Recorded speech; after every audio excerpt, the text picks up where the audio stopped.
Welcome back to the deep dive. When we talk about information governance or IG, the conversation, it almost always centers on that initial push, Hmm. that huge Herculean effort to get the structure built, define the policies, get that steering committee off the ground.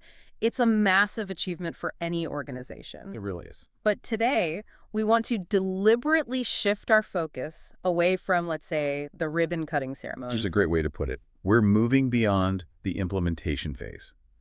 We're going to tackle the really critical long-term challenge that honestly dictates whether that whole initial investment pays off. Which is the maintenance. The maintenance. Because an IG program, it's not a static set of binders you just put on a shelf.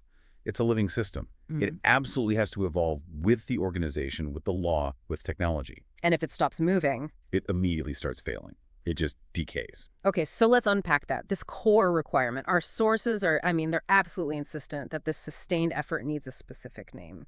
So what is that core mandate, and what do we call this ongoing vigilance? It's called the Evergreen mandate. The IG program has to be evergreen, Evergreen. which means it has to continue permanently and actively. You can't just stop after the first project is finished, or the first set of policies gets rolled out. Or when the initial budget runs out. Exactly. If the organization lets it go dormant, all of that initial effort, all the cost savings, the risk mitigation, the training, it just withers on the vine. The policies get outdated, technology stops being enforced, and you're basically back at square one. Only you've wasted a ton of resources in the process. It's a ton of resources. So the mission statement here isn't just to complete a project, it's to kick off a permanent, really deep-seated cultural and operational shift. Precisely.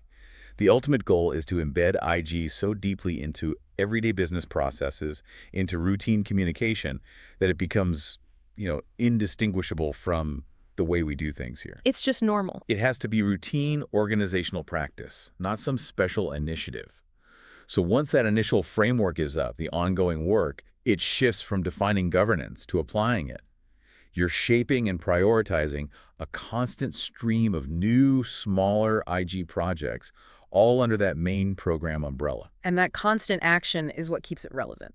It's what keeps it relevant, valuable, and dynamic as the business itself grows and changes. That transition, though, from a project finish line to a permanent operational structure, that relies so heavily on shifting habits across thousands of employees.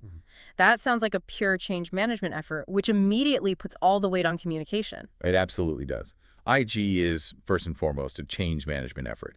You are asking people every single day to fundamentally alter how they create information, how they store it, share it, and eventually delete it. So without that strong communication. Without strong, targeted, and continuous communication paired with really robust training, you have no chance of long-term success. The policies might look perfect on paper, but if employees don't get why they matter and how to follow them, the program just fails. Simple as that. This is where it gets really strategic, right? Because you can't just spam everyone's inbox with the same legal jargon and expect them to buy in. Well, Our sources really emphasize you have to segment your stakeholder audiences before you even start writing the messages. So how specialized does this communication strategy really need to be? it has to be surgical, absolutely surgical. If you send a message about clinical outcomes to a corporate lawyer, they're going to tune out. Right. And if you send a technical security brief to someone in health information management, a HIM specialist, they'll just be overwhelmed. It won't connect to their actual daily work. So you have to tailor the value proposition. You have to tailor the value proposition of IG to the specific priorities of that audience. Okay, let's break that down. Let's start with the HIM team. They're handling the most sensitive clinical data. What does their message look like? For the HIM team, the message has to focus on patient trust and the quality of care. Their IG message has to clearly connect the policy to the quality of the electronic health record, the EHR data, and critically, patient privacy, protecting PHI. So it's not about bureaucracy for them. Not at all. The communication has to emphasize that these IG standards aren't just administrative hurdles. They are the foundation for getting diagnoses right, for proper billing, and for maintaining that, sacred trust you have with the patient. It's all about clinical relevance. Okay, what about the IT team? They're the ones building and enforcing all the digital guardrails. For the IT audience, the focus shifts completely. It's all about the technical side, systems, controls, implementation. They need to understand the security architecture, the protocols for data encryption, access controls. How to make it automatic. Yes, how to make sure the systems automatically enforce the retention and disposition rules that legal and records management came up with. The message for them is about efficiency, system performance, and threat mitigation. They need the tech specs and a clear mandate on how to secure the environment. And then finally, the legal team. Their whole world is risk mitigation. Right. So legal needs communication that uses the words they understand. Compliance requirements, regulatory changes, specific risk scenarios. Their focus is all about minimizing the organization's exposure, making sure records disposition is defensible in court, and preventing fines. So you'd update them on new laws, that sort of thing. Absolutely. You send them updates on new legislation, maybe changes to IP enforcement trends, and you show them with data how IG is actively reducing their legal discovery costs and litigation risk. So when you address these three groups with messages they actually care about, The program's effectiveness just shoots up. It increases exponentially because people start to see it as their job, not just someone else's compliance headache. that distinction is so critical. But okay, beyond those specialized silos, every single employee, from the C-suite to the front desk, has to get a common cultural foundation. Our sources point to 7 core IG mandates that everyone has to internalize. Let's walk through those, because these really are the foundational beliefs you have to instill. Yeah, these 7 principles are like the organizational DNA of good governance. The first one is about basic risk awareness. Be mindful of information risks. Meaning what exactly? It means every employee has to understand that just opening an attachment, clicking a link, sharing a document, all of that carries a real measurable risk to the organization. Risk isn't some abstract concept, it's tangible. Okay, and the second point moves from threat awareness to seeing the value. Right. Information is a valuable organizational asset. And this is often the hardest shift for people to make. An employee might just see an email as clutter in their inbox. But the IG program has to teach them to see the data inside it as capital. Exactly. Intellectual property, operational history, customer data. It has to be protected just like a physical asset, like a building or a vehicle. Which flows right into the third point. Right. Information accuracy and quality are critical. It's the logical next step. If that valuable asset is inaccurate or corrupted, its value just plummets. And any decisions you base on it become flawed, maybe even dangerous. So governance here means ensuring the fidelity of the information. And the fourth point brings in the outside world, the public perception. Yes, this one is huge. Protecting the organization's brand and reputation relies on quality care and safeguarding PHI. If a data breach happens, you don't just lose data, you lose credibility. So employees need to connect their daily actions directly to the stock price, in a way. Or to market value, to reputation. Their daily handling of data directly impacts that. Okay, number 5. This seems to be about buy-in. Stakeholders must be consulted and informed throughout the program. This is to make sure it doesn't feel like some top-down bureaucratic mandate. You have to create feedback loops, ask business units about their pain points, make employees feel like their input actually matters when policies get updated. That's how you get buy-in. This 6th point might be the toughest cultural change. Information security and privacy are everyone's responsibility. Oh, absolutely. This is the one that combats the tendency to think, oh, IT will handle security. Right, not my job. It makes every single employee a human firewall. Yeah. It has to be their job. And finally, number 7, which brings us right back to our main theme. The most enduring one. IG requires continuous improvement, not a one-time effort. And these 7 mandates, they have to be reinforced constantly, not just in some boring annual compliance training. Speaking of reinforcement, we have to talk about training continuity. A single, mandatory, yearly module is not going to cut it for an Evergreen program. No way. So what are the modern, engaging ways to deliver this, and what are the consistency requirements to keep this awareness up year-round? You need a blended learning approach. Use multiple delivery formats because different people learn in different ways. So, classroom style. Yes, traditional classroom instruction is still vital for complex topics. It allows for direct Q&A, for scenario testing. But you also have to use scalable methods. Like online modules? Online learning modules, recorded training videos, webinars.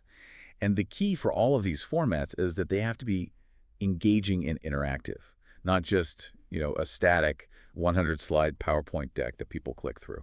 And when does this training need to happen to make sure it's continuous? It has to be totally consistent and ongoing, woven into the fabric of employment. The 2 most critical points are, first, immediately during employee onboarding for every new hire. So that's the expectation from day one. Exactly. But second, and this one is often overlooked, is training for existing employees who are transferring to new jobs inside the organization. Oh, that's a great point. A new role means new data access. A new role often means a shift in access rights, in data handling duties, in regulatory exposure. So that internal move demands immediate, tailored IG training for that new role. So the training becomes continuous by process, not just by schedule. Okay, so if we accept that communication and training are the engine, how do we know if that engine is actually running well? Mhm. How do we get from, cultural aspiration to something measurable? And how do we enforce these new rules? This brings us into program controls, monitoring, and enforcement. This is the part that separates wishful thinking from actual governance.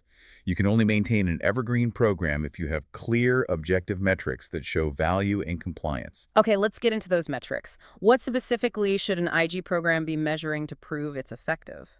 The sources point to 5 critical metrics. First, you look at progress in training efforts. And this isn't just about counting how many people completed the module. Right, it's about retention. It's tracking knowledge retention scores, how long it took them to complete it, and maybe post-training audit failure rates. Are people actually absorbing and applying what they learned? What about the real-world application, the day-to-day stuff? That's the second metric. Employee compliance levels. This you measure through internal audits, through monitoring. Are documents being filed correctly? Are access controls being followed? Is shadow IT, employees using unauthorized cloud services? Is that number going down? Compliance has to be quantified. Okay, the third metric has to be about operational efficiency, right? Governance should help the business, not strangle it. Exactly. The third metric is the impact on operational performance. So you look at things like process cycle times. For instance, if a new IG policy streamlines the approval process for sharing data, does the speed of collaboration between departments actually increase? You want to see measurable improvement. And the fourth one is the one the CFO cares about, cost reductions. Yeah. How does an IG program prove it's saving money, not just spending it? This is a huge area for accountability. You measure cost reductions by showing, for example, a decrease in data storage costs because you're defensively getting rid of old data. But the biggest one is usually the reduction in legal discovery costs. How do you measure that? You compare the time and resources spent on e-discovery before IG versus after IG. A drop in billable attorney hours or in the sheer volume of data you have to review for a lawsuit is a direct, measurable ROI. And the final metric ties it all back to the executive level, to the business objectives. Yes, the fifth metric is progress toward business objectives. Is IG actually enabling strategic growth? So if the company plans to expand into Europe, the IG program's success in setting up GDPR compliance becomes a direct measure of its success in supporting that strategy. Those 5 together give you a pretty clear picture. They give the executive sponsor objective data to decide where to focus next. Measuring performance often means auditing. And the word audit can, strike fear into people's hearts. It can, yeah. How do you make sure that testing and auditing are seen as helpful, as a tool for improvement, and not something that fosters resentment? You have to consistently frame auditing as a tool for improvement and guidance, not primarily for punishment. When we test the IG program, the main output should be feedback. Audits give employees objective performance reports, clear coaching on how to improve, and recommendations to fix weak spots in the process. So the goal is to make things routine and lower risk. Exactly. The goal is to make sure the policies are effective and are being followed, which makes IG a normal part of operations and lowers the organization's overall risk profile. But coaching can only go so far. An evergreen program has to have teeth. If compliance is basically optional, the program will just fall apart. It will decay very quickly. So how do organizations handle enforcement and accountability without, alienating the entire staff? There has to be a very clear communication of consequences. While continuous improvement is always the priority, clear penalties for violations have to be communicated and critically enforced consistently across the board. Employees have to understand that IG is not some optional extra.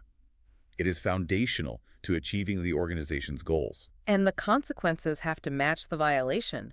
Our sources are clear that for really severe IG breaches, dismissal is on the table. Absolutely. The organization has to treat information protection the same way it treats a workplace safety program. That's a great analogy. In a safety program, you have ongoing training, continuous communication, regular feedback.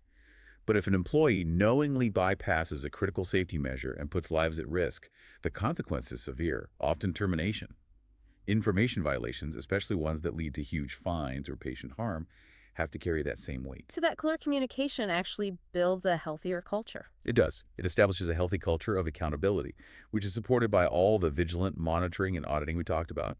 Okay, so the cultural expectation is set. Let's pivot now from that internal accountability to external vigilance. An evergreen program can't just exist in a bubble. No. It has to be constantly adapting to what's happening outside the company. And that brings us to technological monitoring and adaptation. Correct? The threat landscape is always changing, and so are the tools we have to manage information. The IG mandate means you have to continuously strengthen your protections, which means you have to be continuously evaluating new IT developments that either support your IG goals or, conversely, threaten them. So the IG steering committee needs a forward-looking tech radar, not just a backward-looking compliance checklist. Exact. What specific emerging technologies should they be watching and adopting right now to stay evergreen? There's a pretty defined set of key technologies that need constant monitoring. These are the things that are fundamentally changing data management. We can start with advanced analytics and predictive coding. This is technology that uses machine learning to find patterns in data. So what does that do for governance, practically speaking? It lets legal teams flag documents that are highly likely to be relevant in a lawsuit or an investigation. It dramatically reduces risk and cost.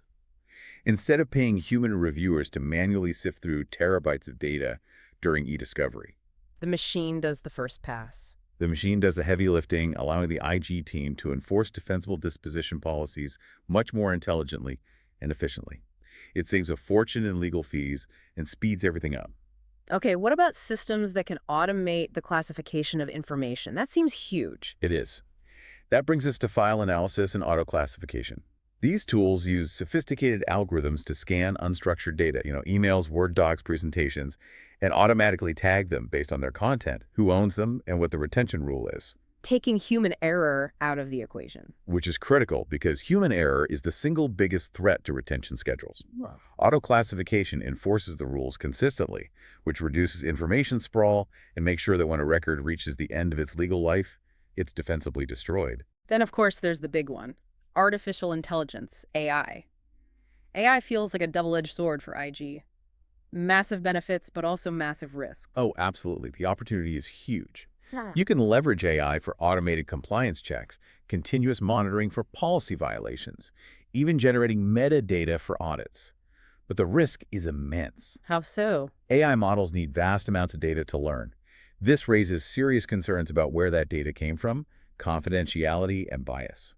If an employee feeds protected health information into a generative AI model that the organization doesn't govern, that's a massive immediate compliance breach. The IG policy has to be crystal clear about what's allowed. The sources also point to two distributed technologies that really challenge traditional IG. Blockchain and the Internet of Things, IoT. Yeah, these represent the extremes. Blockchain offers immutable record keeping. For really sensitive regulated transactions like supply chain provenance or maybe some patient consent records, blockchain can be used to ensure that once information is recorded, it can't be changed. Which supports core IG principles like integrity. Integrity and non-repudiation, yes. But then you have IoT, which is the complete opposite problem. You have sensors, smart devices, mobile health trackers, all creating this massive, sprawling, often unsecured flood of data. Right. Overwhelming volumes of data from countless endpoints. Exactly. IoT sensors in a hospital or a factory are generating machine-created data that often contains metadata, location tracking, operational details, all of which could be relevant for litigation or compliance. IG has to define policies for data residency, security, and retention for every single one of those endpoints. It's a monumental task. So keeping up with all this technology means constant policy adjustments. Which policy areas are most likely to need rapid, regular updates? Policies around communication and where data lives are constantly moving targets. You have to review and update policies regularly, ideally on a set schedule, maybe quarterly in critical areas like PHI, confidential information handling, email usage, social media, and especially policies for cloud computing. Cloud computing seems particularly tricky. It is. If you use a multi-cloud strategy where your data physically resides, directly impacts which international laws apply to it, that forces constant updates. What are the main real-world triggers for these nonstop policy updates? We can group them into three main categories. First, changes in the business environment. A corporate merger, for instance. Suddenly you have to harmonize two completely different sets of retention schedules and privacy policies. That's a massive policy overhaul. The second driver is external, and you have no choice. That's new laws and regulations. A new state privacy law gets passed, or there's an amendment to federal healthcare rules. These legislative changes often force immediate policy updates on data access, user rights, or breach notification protocols. And the third driver ties right back to the technology. New technologies. When a new encryption standard becomes the norm, or when the organization decides to adopt AI tools, the policies on acceptable use, data input, and security controls have to be updated immediately. The whole goal of continuous policy review is to keep plugging the gaps and responding to new threats that pop up every day. So we have the tech vigilance and the policy review process. But none of that matters if the organizational structure holding it all up is fragile. How do we make sure the IG program can survive employee turnover or leadership changes? This is the critical piece on structural continuity and accountability. If your whole IG program relies on a single hero, that one person who knows everything, it will collapse the moment they leave. So you have to formalize it. You have to establish clear lines of authority and responsibility and make them permanent. An individual or a small, dedicated team must always be formally accountable for monitoring performance, updating policies, and improving training. So who owns the results long term? How does that initial executive sponsor's role evolve? It has to transition into a defined long-term ownership role, and there are a few common models for this. Okay, let's go through them. What are the main paths? The first option is to formalize the role. The executive sponsor might become the Chief Information Governance Officer or CIGO. A CI. This creates very clear formal authority. The pro is that the CIGO's focus is singular, driving IG results. The con is that it's a big budget item, and if that CIGO leaves, you've got a huge gap to fill. Okay, the second path keeps it at the very top. In some organizations, especially smaller or very risk-averse ones, the CEO might retain direct ownership. The pro there is that it signals the absolute strategic importance of IG to everyone. The con is that the CEO is pulled in a million directions, and this role can easily become secondary. You lose that detailed operational focus. And the third option, which seems pretty common, involves that original cross-functional team. Right. The IG steering committee can become a permanent body that's responsible for the program indefinitely. The pro is that this gives you balance. You have all the major stakeholders, legal, IT, HHM, compliance at the table. So no single silo can dominate. Exactly. The con is that making decisions by committee can be slow and bureaucratic, and that can paralyze the rapid response you need for new regulations or technologies. But whatever model you choose, the key is clear, sustained, and documented leadership. Even with clear leadership, people leave jobs. If a key IG manager quits, how do you stop the whole program from just grinding to a halt? That requires a rigorous staffing continuity plan. This is all about planning for redundancy. Backup and supporting members have to be officially assigned to every critical IG function, and they have to be kept in the loop on all policies and projects. Redundancy isn't a luxury. It's organizational insurance. What does that look like in practice? It means the primary owner has to have a supporting sponsor or deputy sponsor officially named, someone who can step in. The program manager for retention schedules needs a designated backup, maybe an analyst who's been cross-trained on those duties. You have to staff defensively to protect against layoffs, terminations, anything. Because if only one person knows the password. If only one person knows the password to the file analysis software, your program is one bad week away from total failure. Beyond just backing up individuals, how do you foster better collaboration within the structure itself, turning those silos into real partnerships? You do that through proactive cross-training for sustainability. People on the IG team and the broader steering committee need to be trained in the functional needs of the other departments. This builds collaboration and breaks down those knowledge silos. Can you give us some specific examples of where that cross-training is critical? Sure, let's look at the main triangle. Legal has to understand the operational needs of HIM in records management. Not just what the rule says, but how the data is tagged and accessed in the EHR system. It speeds up e-discovery. And the other way around. IT needs to understand the specific legal requirements. The term litigation hold has to be correctly interpreted into actual system protocols for freezing data.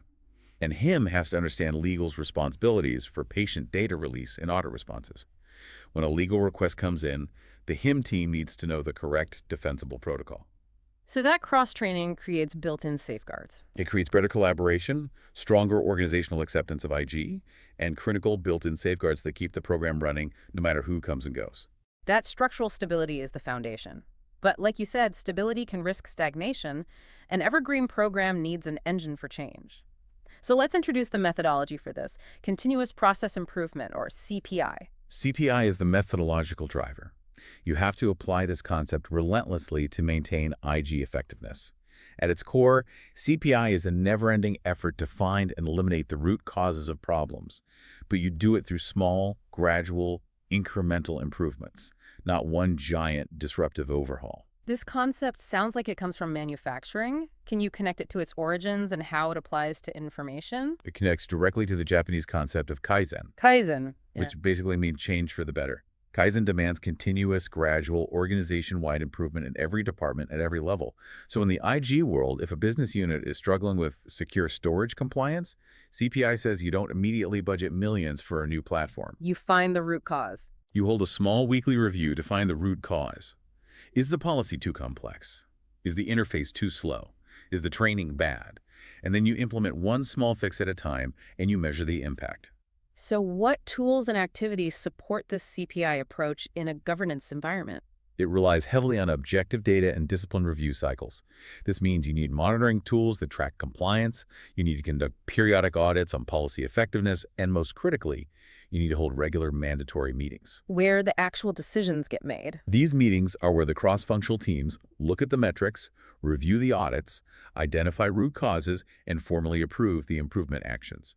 It's a data-driven feedback loop. And speaking of those teams, this can't just be a top-down thing. It requires broad, active participation. Who has to be at that table? CPI requires active participation from every function in the information lifecycle.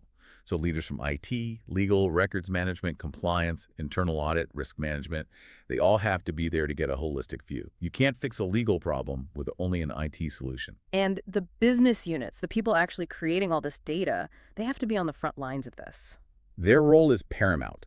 Business units have to actively contribute ideas for improving their own day-to-day procedures.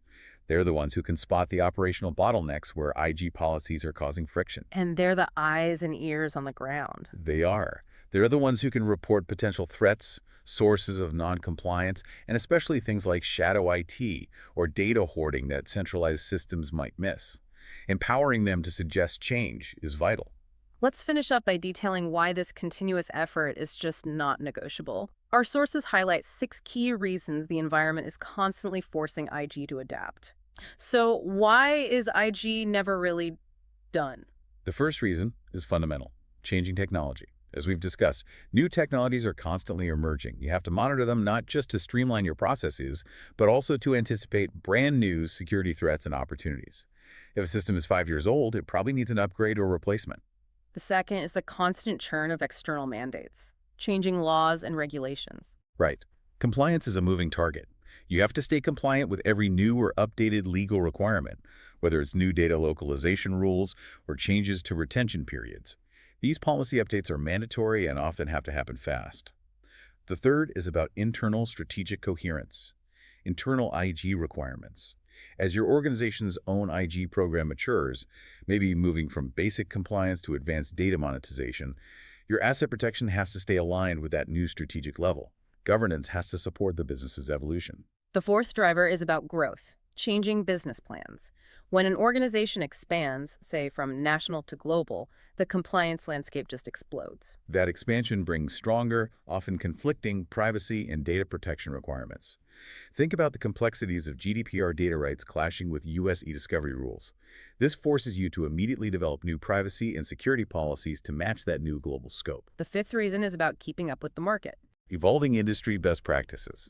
Best practices in things like cybersecurity and cloud governance are not static. They change constantly with new threats and technologies. Your IG program has to continuously adopt these new best practices to stay efficient and maintain a defensible security posture. And finally, the sixth reason, the reactive but absolutely essential one, fixing program shortcomings. When you find flaws through monitoring, a failed audit or worse, a data breach or a fine, that forces immediate critical improvement. These failures are often painful, but they are crucial drivers for immediate policy review and correction. That list really underscores why IG is never finished. To make that constant improvement stick, though, leadership has to be fully engaged in sustaining awareness in the daily lives of employees. So So how do leaders make sure IG stays top of mind every single day? How do you translate these big principles into persistent action? It's all about saturation and reinforcement. The executive sponsor has to be visibly supporting and actively enforcing the program daily. Employees have to be encouraged to think about IG every day, to be alert to risks, and to actively look for ways to improve things in their own workflow. And this has to be reinforced through every communication channel you have. So using the existing communication streams effectively. Exactly. Speeches, presentations, newsletters, company-wide announcements, targeted emails, and yes, even physical reminders. Posters or signs in high-traffic areas like near the shared printers or in break rooms. Little micro prompts? They serve as microprompts to think about information security before you print a confidential document or leave your desk unattended.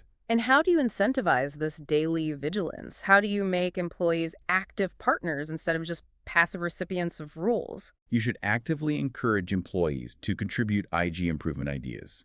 And crucially, you should formally recognize and reward them for actions that strengthen IG, whether that's through their performance review, a small bonus, or public recognition. This closes the CPI loop. You communicate the importance, you measure performance, and you reward the positive behavior. Which reinforces that core idea that security and privacy are everyone's job. It's everyone's responsibility. Well, that wraps up a deeply detailed deep dive into the long-term mechanics of maintaining information governance. To recap for you, an effective IG program really has to have a specific set of characteristics. It's got to be evergreen, dynamic, and proactive in how it's executed. And above all, it has to focus on demonstrating continuous, measurable benefits to the organization. Risk reduction, cost savings, operational efficiency, not just, checking off a box on a list. And for you, our listener, the crucial takeaways for long-term survival are clear. First, accountability must be built to last. This means clear roles, formal leadership like a CIGO or a permanent steering committee, and rigorous staffing redundancies to survive turnover. Second, communication must be relentless and customized. You have to differentiate the value proposition for legal, IT, and clinical teams to get that buy-in. And third, technological vigilance and CPI are non-negotiable. You have to constantly scan the horizon for new threats like AI and IoT and adopt new tools like predictive coding to keep the program relevant. We spent a lot of time emphasizing that information loss or misuse or leakage causes long-term harm. It doesn't just result in a fine. It fundamentally erodes organizational value and brand reputation. And that leads us to our final provocative thought for you to consider as you wrap up this deep dive. The financial cost of a breach is pretty easy to quantify. You can see the sanction or the fine. But how often does your organization explicitly try to quantify the damage to brand reputation caused by that information leakage? The loss of future customer trust, the decline in market perception, the inability to attract top talent. Understanding and quantifying that deeper, less obvious harm is what makes the dedication to evergreen vigilance truly worthwhile and ultimately strategic.